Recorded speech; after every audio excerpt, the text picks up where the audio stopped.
Tenemos la bendición de regresar hoy a esta carta, a la carta de Filemón, y esta es una carta que, como dijimos la semana pasada, tal vez algunos de ustedes no estuvieron, pero dijimos que esta carta es un ejemplo del perdón cristiano.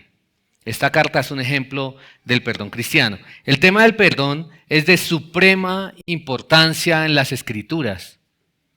De hecho, nosotros podríamos decir que el Evangelio son esas noticias del perdón de los pecados, que el Evangelio es el pago que Dios realizó, que el Señor Jesucristo realizó por nuestras deudas allí en aquella cruz a favor de cada uno de nosotros, por ese perdón que nosotros no podíamos pagar.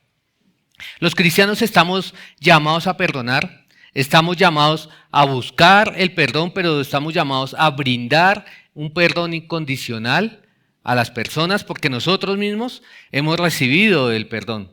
Y vivimos tristemente en un mundo que es todo lo contrario. Vivimos en un mundo que no considera el perdón como una virtud, sino que lo considera como una debilidad. Muchas de las películas que nosotros vemos, muchas de las historias que se exaltan en esta sociedad son historias de ira, de odio, de venganza, de retaliaciones, donde al final el que triunfa es el que logró desquitarse de algo que le hicieron anteriormente.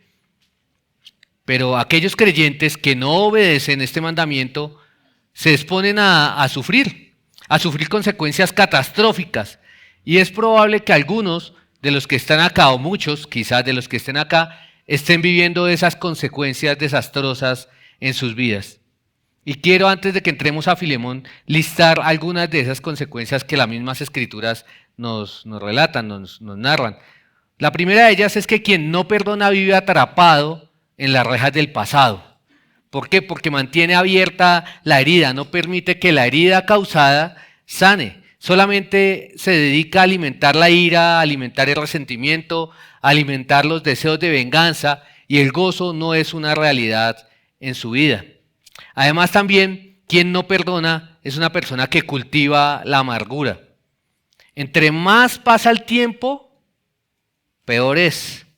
Entre más pasa el tiempo, permanece aferrado a las ofensas que cometieron seguramente de manera injusta contra él o contra ella, pero entre más pasa el tiempo la amargura es mayor.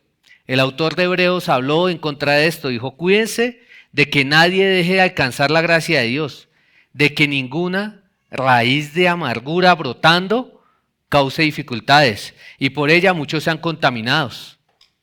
Miren, una persona amargada es una persona que se vuelve cortante, que es sarcástica, que es calumniadora. Debido a la misma amargura, las personas distorsionan la percepción de las cosas y para ellos siempre todo va en contra de ellos. Se convierten inclusive en personas que son violentas, quizás no en acciones, algunas veces sí, pero con sus palabras. Se convierten en personas intolerantes con las faltas que cometen los demás. Son personas que nunca están satisfechas con lo que tienen o con lo que Dios les da. De hecho, dice el pastor John MacArthur acerca de la amargura, que la amargura destruye el afecto y la amabilidad que deben hacer parte de un matrimonio. ¿Qué significa eso? Que la amargura y la falta de perdón pueden conducir incluso al divorcio entre creyentes. Adicionalmente también, la falta de perdón abre puertas a Satanás. Gran parte del terreno que Satanás gana, gran parte del desastre que Satanás causa en nuestras vidas, pienso que es debido a la falta de perdón. Por eso las Escrituras advierten contra esto. Pablo en Efesios 4:16 dijo: enójense, pero no pequen, o airaos, pero no pequéis. No se ponga el sol sobre vuestro enojo. Y luego dice la parte que menos recitamos: no den o ni den oportunidad al diablo. No den oportunidad al diablo con no perdonar.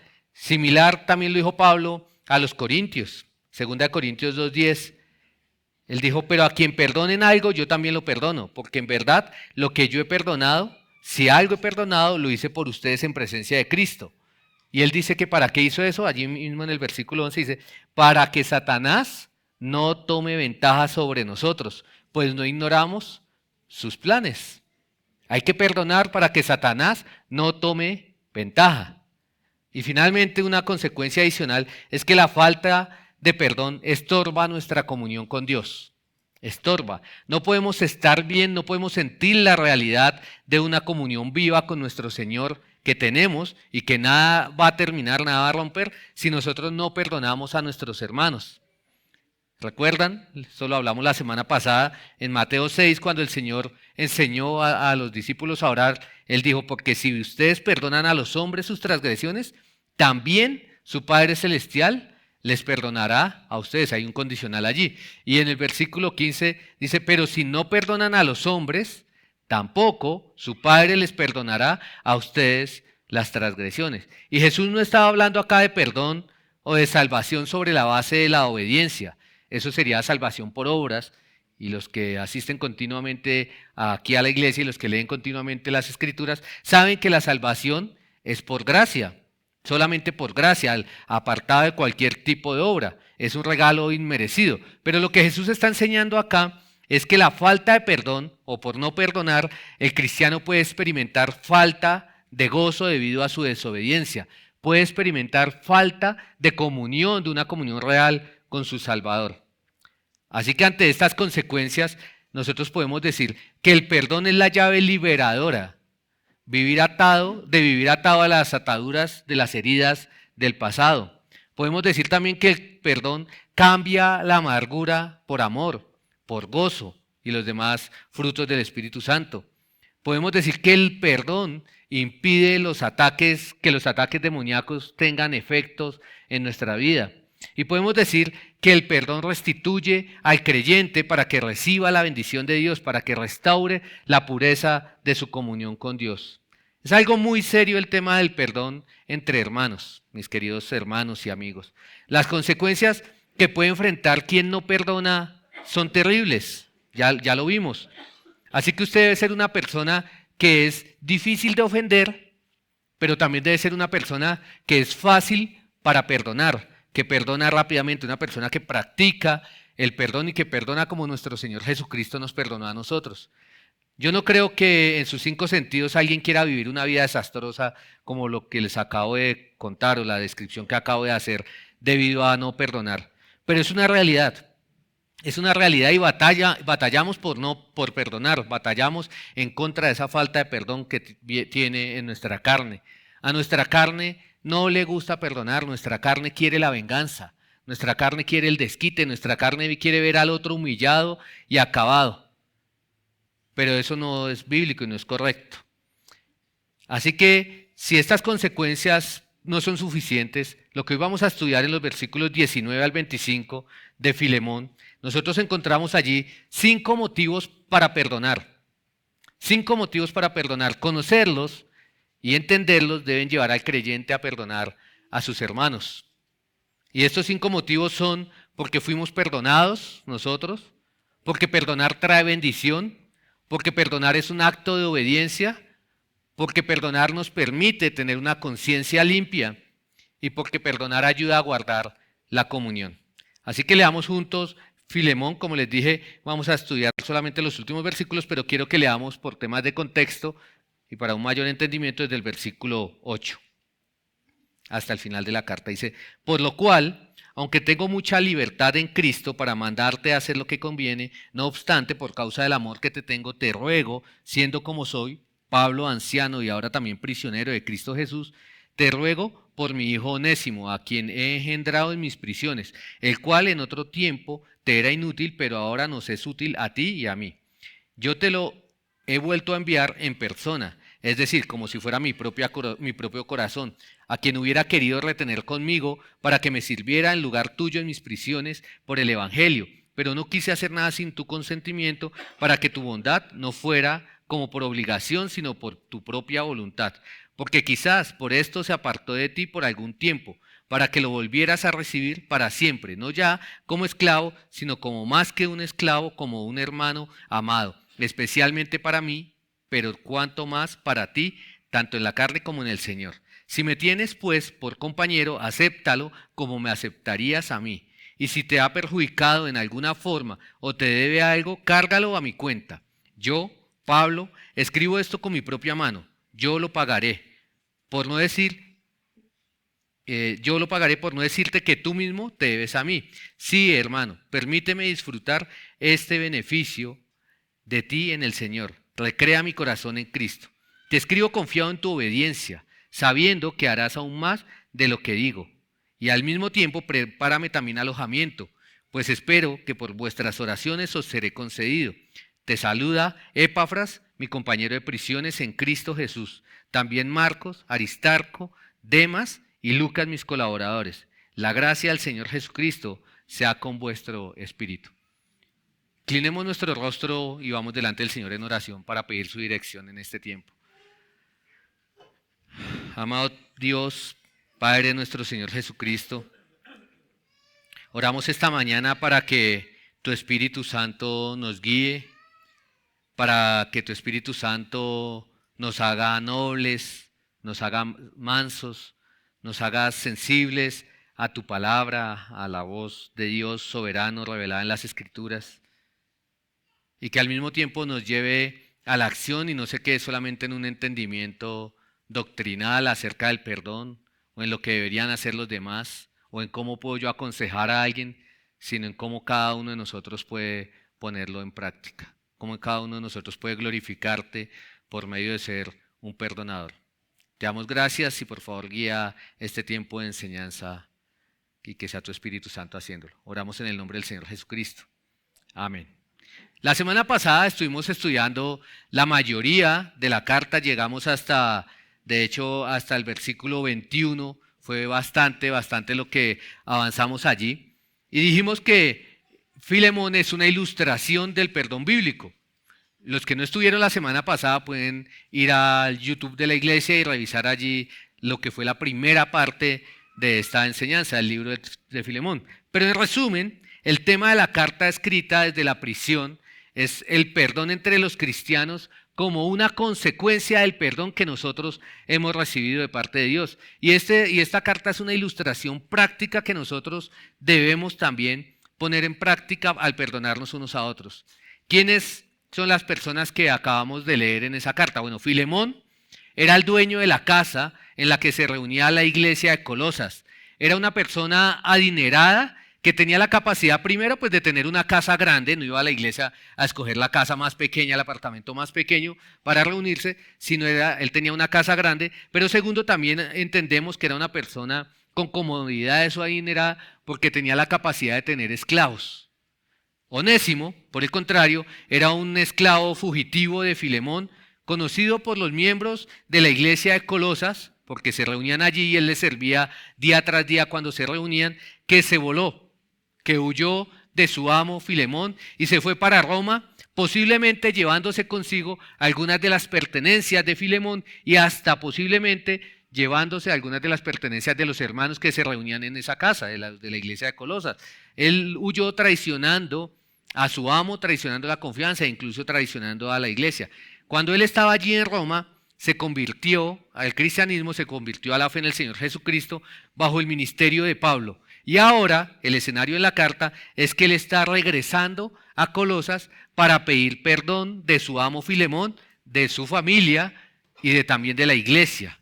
Y Pablo escribe esta carta que de hecho envía con el mismo Onésimo, se la envía a Filemón porque Pablo conoce a Filemón de años atrás y él ha recibido información del fruto espiritual que Filemón está produciendo y confía en que es un cristiano maduro que está listo para perdonar a su amo. En la primera parte de la carta, Pablo lo que hace es elogiar a Filemón por su amor hacia todos los santos y su fe en el Señor Jesucristo.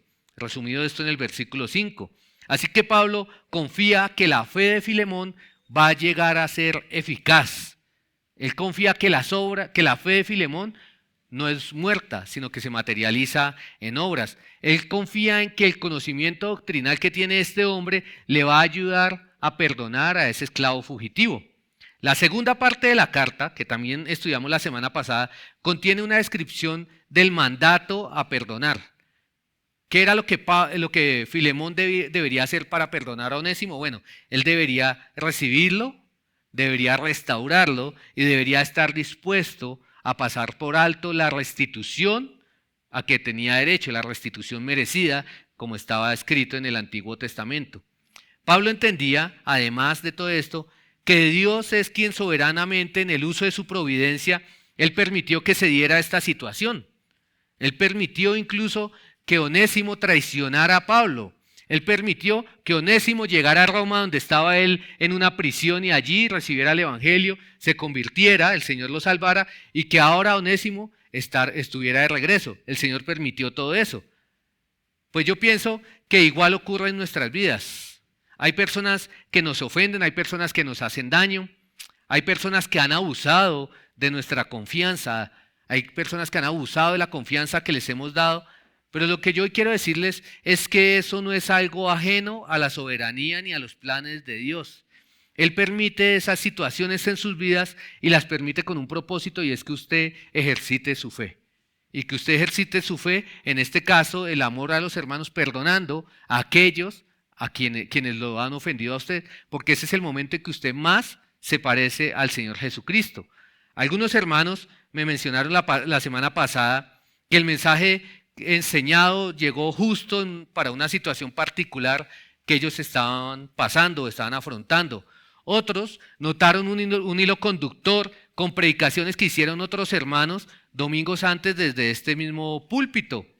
Y la verdad es que nosotros no nos pusimos de acuerdo. Sí nos distribuimos quién iba a ir cada domingo, hubo una asignación, pero no nos pusimos de acuerdo para escoger el tema. Yo estoy convencido que Dios gobierna su iglesia y está interesado en su providencia que nosotros, acá en Comunidad de Gracia, seamos personas que perdonemos. Él está interesado en que la iglesia sea un poderoso testimonio de amor hacia el mundo incrédulo. Él está interesado en que las familias cristianas testifiquen al mundo del amor que ha sido derramado en nuestros corazones. Esa es la segunda parte de la carta. La tercera parte de la carta, que entonces contiene lo que vamos a ver hoy, y son esos 5 motivos o 5 motivaciones para perdonar, que nos van a ayudar a nosotros a poner en práctica el perdón y a perdonar a nuestros hermanos. El primer motivo para perdonar está allí en el versículo 19, y es que nosotros fuimos perdonados. Dice el versículo 19, yo, Pablo, escribo esto con mi propia mano, yo lo pagaré, por no decir que aún tú mismo te me debes a mí. En sus cartas, Pablo empleaba frecuentemente amanuenses. ¿Qué es eso? Eso es un secretario que le ayudaba en la escritura, incluso en algunos detalles de redacción de su carta, pero especialmente en algunos mensajes de despedida de algunas cartas, Pablo prefería coger la pluma y escribir con su propia mano. Y además él mencionaba que lo estaba haciendo así, él decía, yo lo estoy haciendo. Y quizás los lectores podrían simplemente notar que era una letra diferente, la que venía en toda la carta, y que había una letra diferente en esta sección final, pero sin embargo Pablo prefiere mencionarlo. Además que Pablo allí también, además de decir que él lo escribe con su propia mano, él dice, yo lo pagaré. Es decir, no solamente estaba escribiendo la despedida de esta carta con su propia mano, sino que estaba firmando una especie de pagaré, en blanco. En ese pagaré Pablo se estaba comprometiendo a pagar cualquier deuda, cualquier agravio que Onésimo, el esclavo fugitivo, hubiera cometido en contra de Filemón. Y Pablo sabe que ese esclavo no cuenta con los recursos para pagar lo que haya tomado. ¿Por qué? Pues por su condición de esclavo, primero, y además, segundo, porque en el tiempo que este esclavo estuvo en Roma, se dedicó a servir junto con Pablo, a servirle propiamente a Pablo. Entonces, él sabía que este hombre no tenía plata, no tenía con qué pagar, no tenía recursos. Por eso en el versículo 18, uno antes, dijo, si te ha perjudicado en alguna manera o te debe algo, cárgalo a mi cuenta. Y ahora en el versículo 19 dice, lo reafirma y dice, yo pagaré. Y pone su firma con su propio puño y letra. La restitución de Onésimo a Filemón sería una muestra del arrepentimiento y del deseo de reconciliación que tiene Onésimo y que era verdadero. El problema es que él no tenía con qué pagar, no tenía nada, no tenía, como decimos nosotros, ni un centavo. Y por eso el apóstol Pablo se ofrece a pagar en su lugar. Y ese ofrecimiento de pagar en lugar de Onésimo, de parte del apóstol Pablo, es una ilustración maravillosa de la obra de Cristo. En esa ilustración, Filemón fue ofendido. Como fue ofendido, Filemón demanda el pago de una deuda. ¿A quién representa Filemón? Filemón representa a Dios, que fue ofendido por cada pecador, que fue ofendido por usted y por mí. Onésimo, que pecó contra su amo, y para restaurar su relación debe pagar un precio justo, no tiene con qué pagar, no tiene cómo. Representa a cada pecador, nos representa a cada uno de nosotros. Y finalmente Pablo, que se ofreció a pagar la deuda de Onésimo, la deuda que Onésimo no podía pagar, ¿a quién representa? Representa al Señor Jesucristo, quien se ofreció a pagar por nuestros pecados para que nosotros pudiéramos reconciliarnos con Dios. Así que miren, hermanos, nunca nos parecemos más a Dios que cuando perdonamos a nuestros ofensores.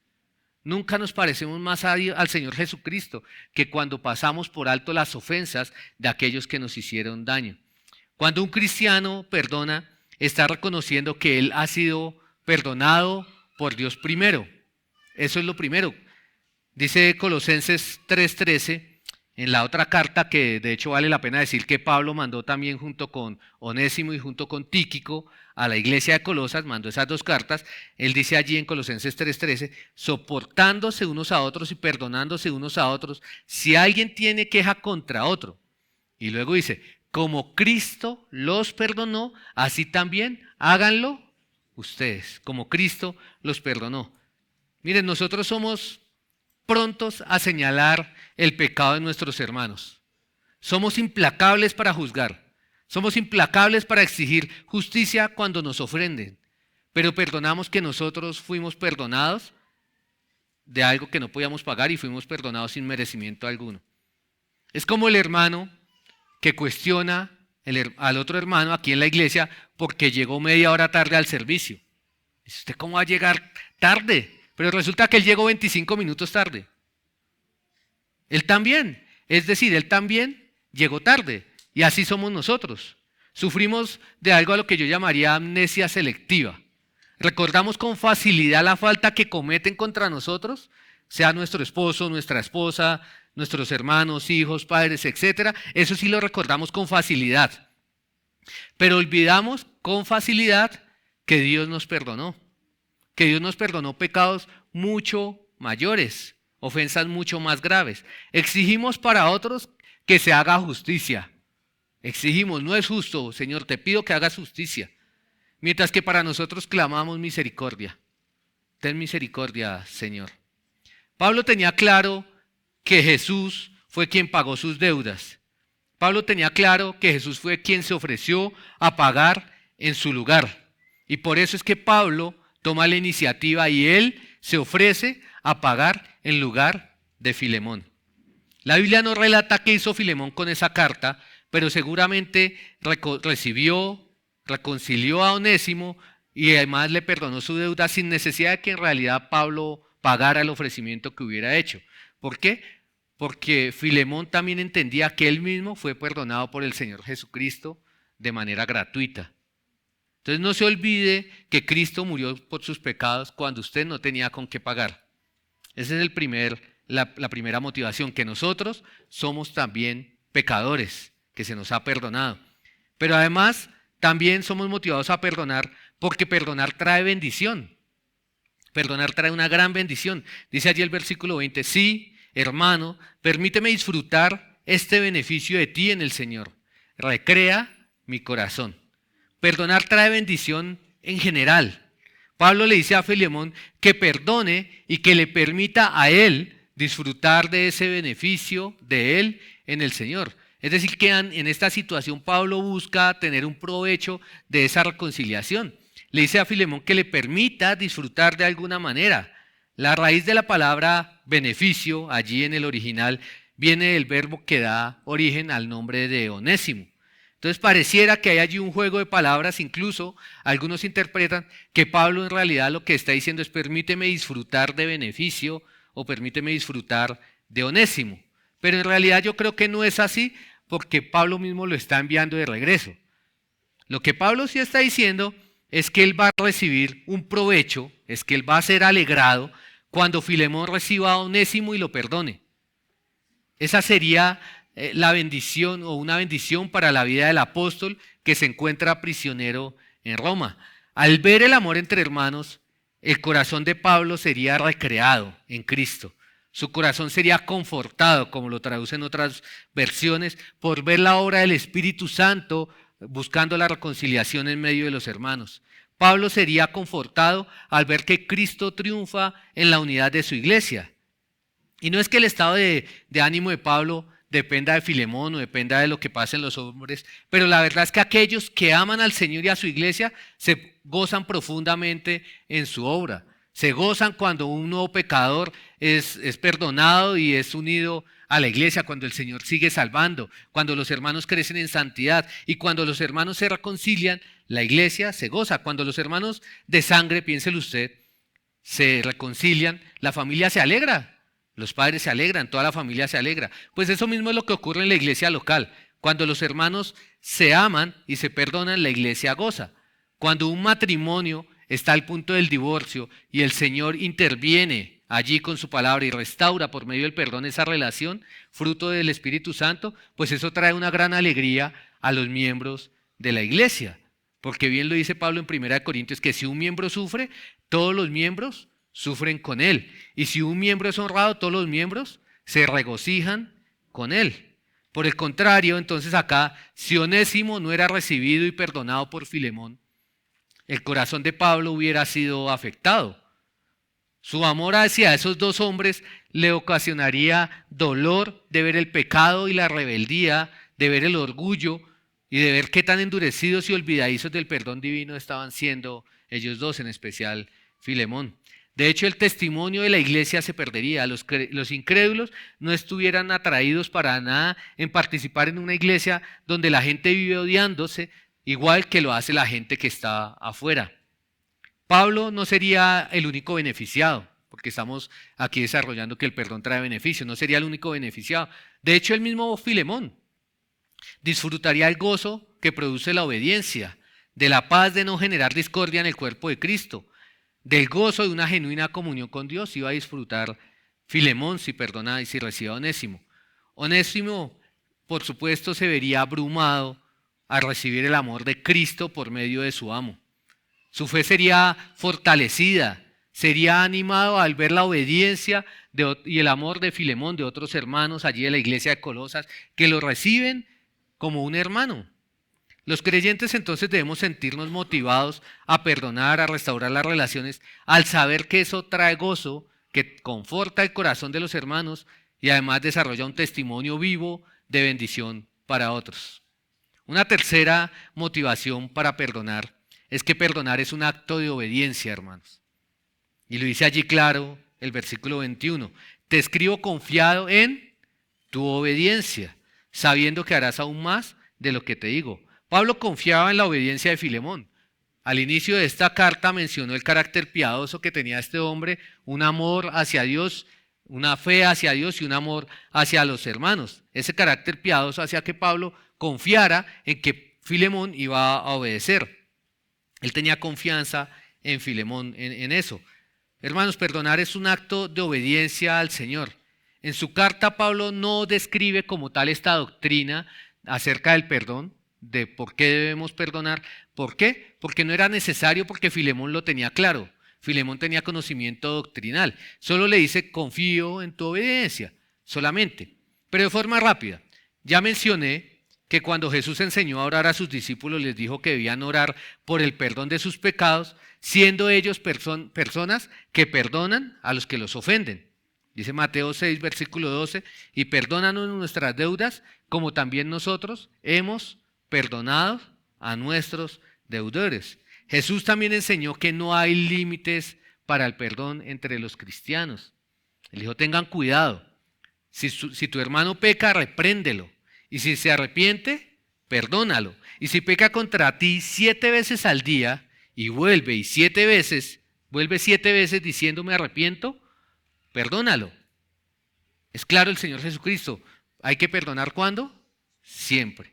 siempre. Pablo dio instrucciones específicas al respecto, inclusive en 2 Corintios él describe allí cómo una persona en una visita previa que él tuvo lo ofendió en una visita y ahora esa persona está arrepentido. Y Pablo dice, ustedes más bien deberían perdonarlo y consolarlo, no sea que en alguna manera éste sea abrumado por tanta tristeza. ¿Ven que las escrituras son claras? Para los creyentes no está permitido no perdonar. La falta de perdón es una rebelión activa de desobediencia contra aquel que nos perdonó. Es una rebelión activa la falta de perdón. Nosotros deberíamos ser imitadores de Pablo, que pasó por alto el daño que le causaron, o como Filemón, en quien Pablo confía y va a obedecer. Y aún, dice allí el final del versículo 21, sabiendo que harás aún más de lo que te digo. Posiblemente Onésimo fue recibido como un compañero de ministerio, ya no solamente como un esclavo, como un empleado. Filemón en su obediencia seguramente lo recibió y no lo recibió de mala gana, refunfuñando por obligación, sino que lo hizo voluntariamente y por amor. Otro motivo más para perdonar es nuestra propia conciencia. Y es un pedido que hace de manera sutil Pablo allí, en el versículo 22.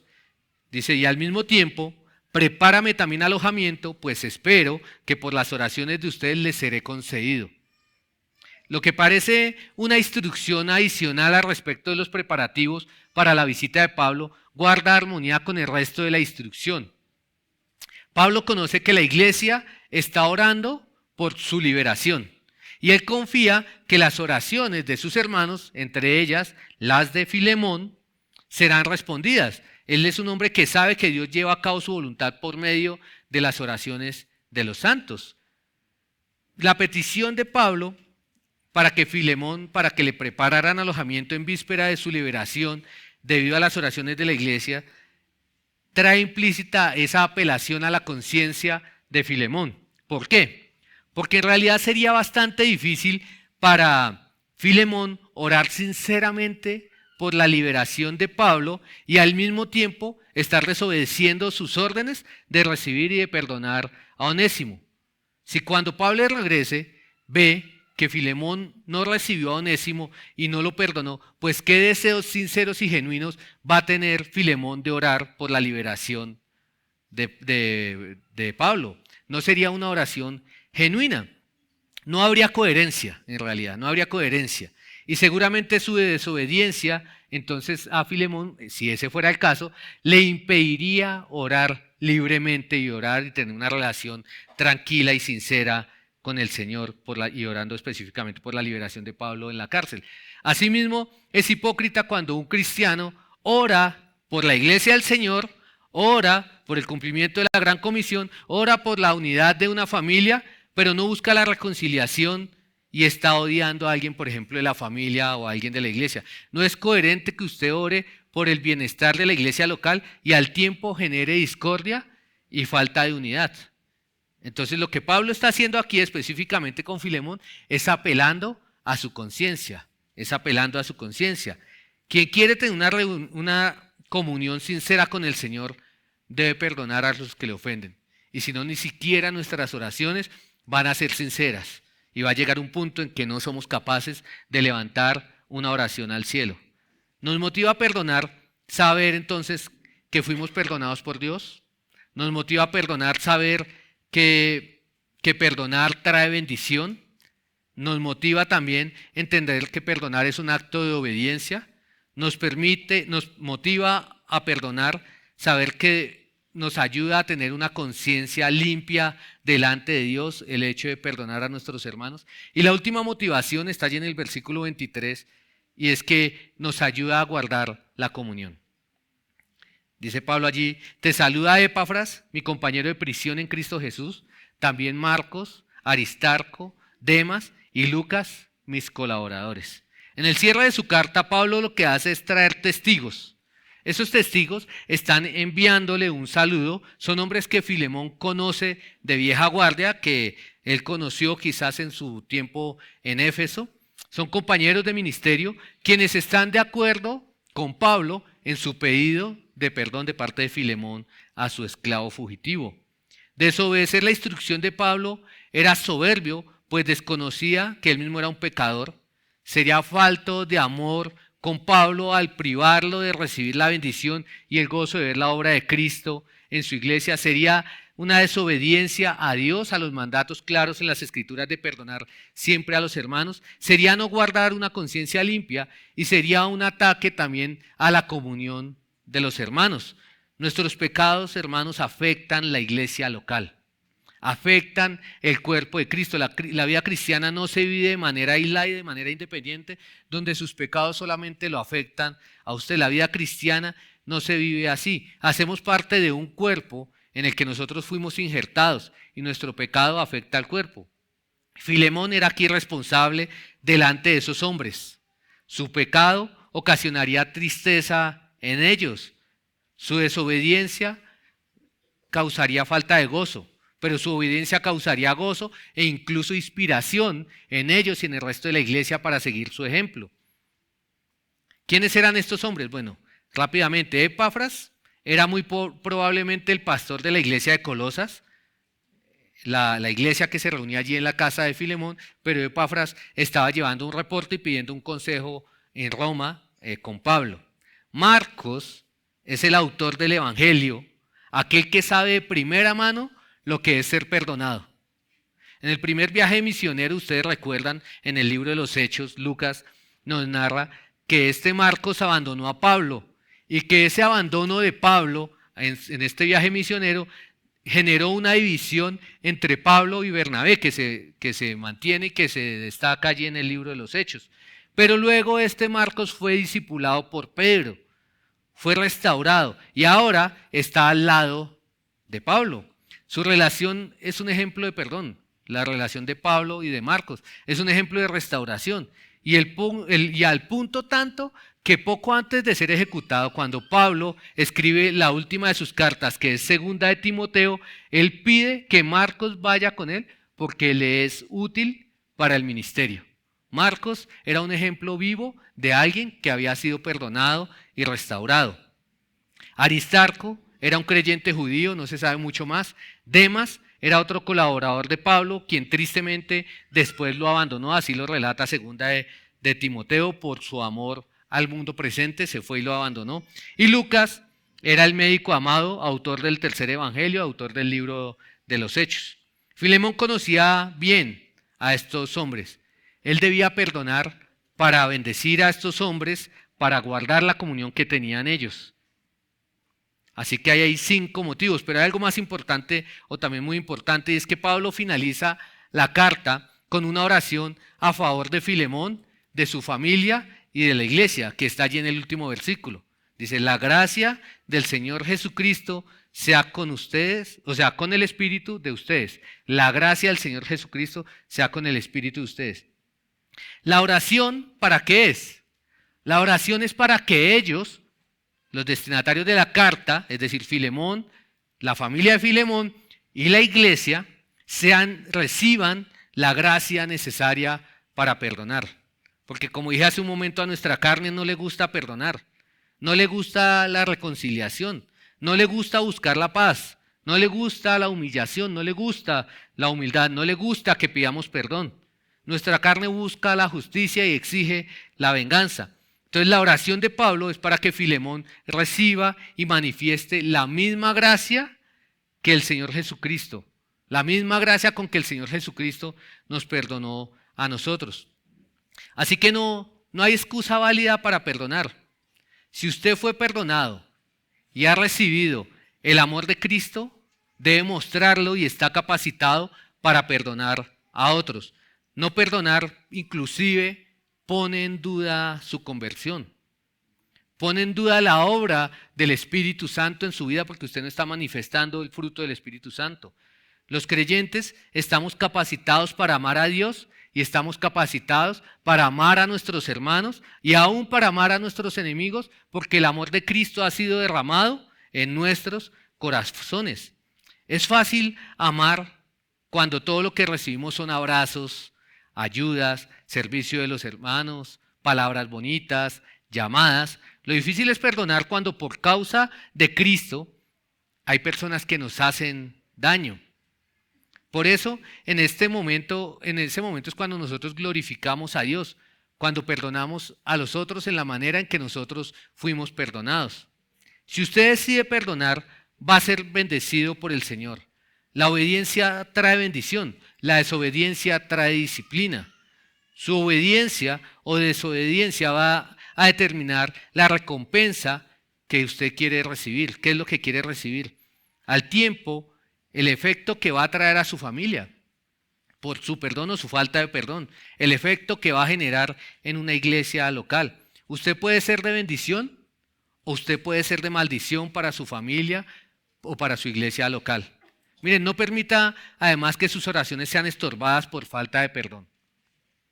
Cuando usted lee la palabra de Dios o cuando usted se expone a una enseñanza como esta, tiene la oportunidad de arrepentirse. Puede dar fruto y disfrutar de la libertad que provee el perdón. Es posible que su relación con Dios se encuentre estancada. Es posible que su relación sea como insípida, que parezca muerta por su desobediencia al perdón a los hermanos.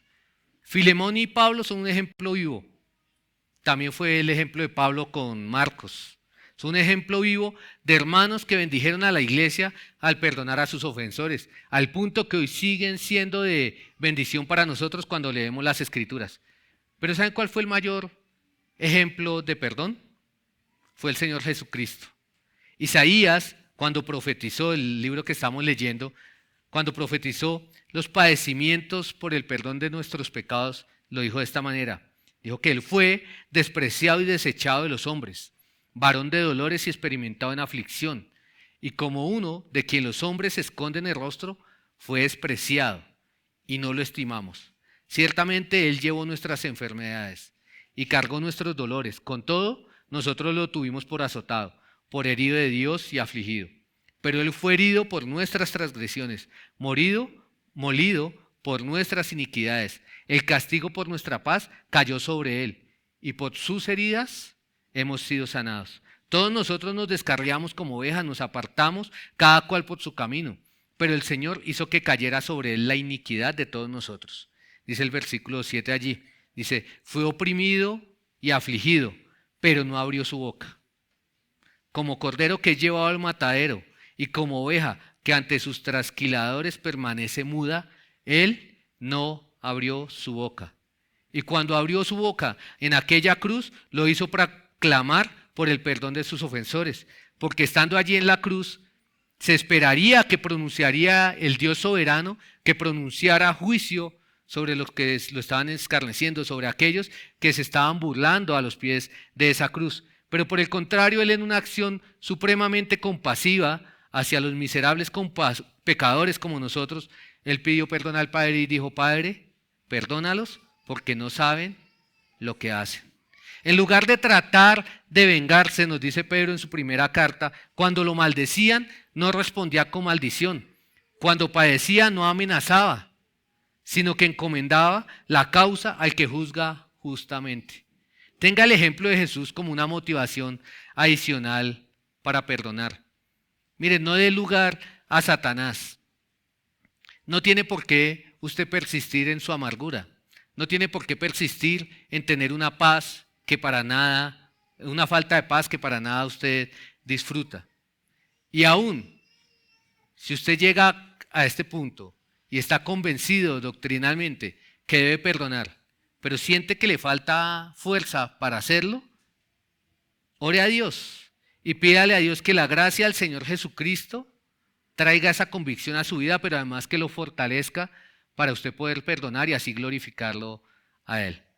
Pero aún, si usted no ha recibido el perdón de Dios, si usted quizás no ha entendido mucho de lo que yo he estado hablando esta mañana, y usted no sabe lo que significa recibir el perdón de Dios, si usted no entiende lo que es ser un pecador, ese perdón incondicional, ese perdón que solamente ofrece el Señor Jesucristo, es único. Y es un perdón en el que Él no pide nada a cambio, en el que Él da de su gracia y lo perdona incondicionalmente y además lo transforma haciéndole una persona nueva.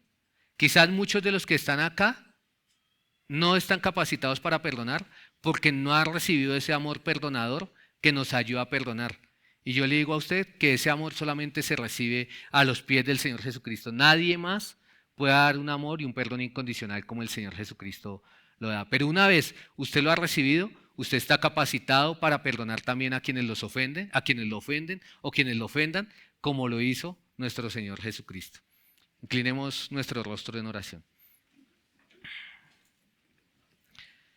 Amado Dios, gracias por tu maravillosa palabra, Señor. Gracias porque ella es clara. Bien dijo el salmista, ¿con qué limpiará el joven su camino? Con guardar tu palabra y que es lámpara a nuestros pies.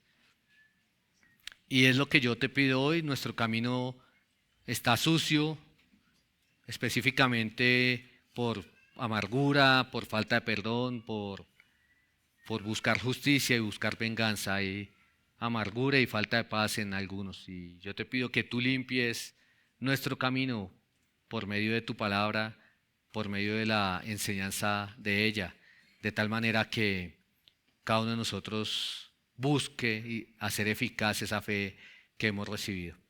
Te damos muchas gracias y oramos así en el nombre del Señor Jesucristo. Amén.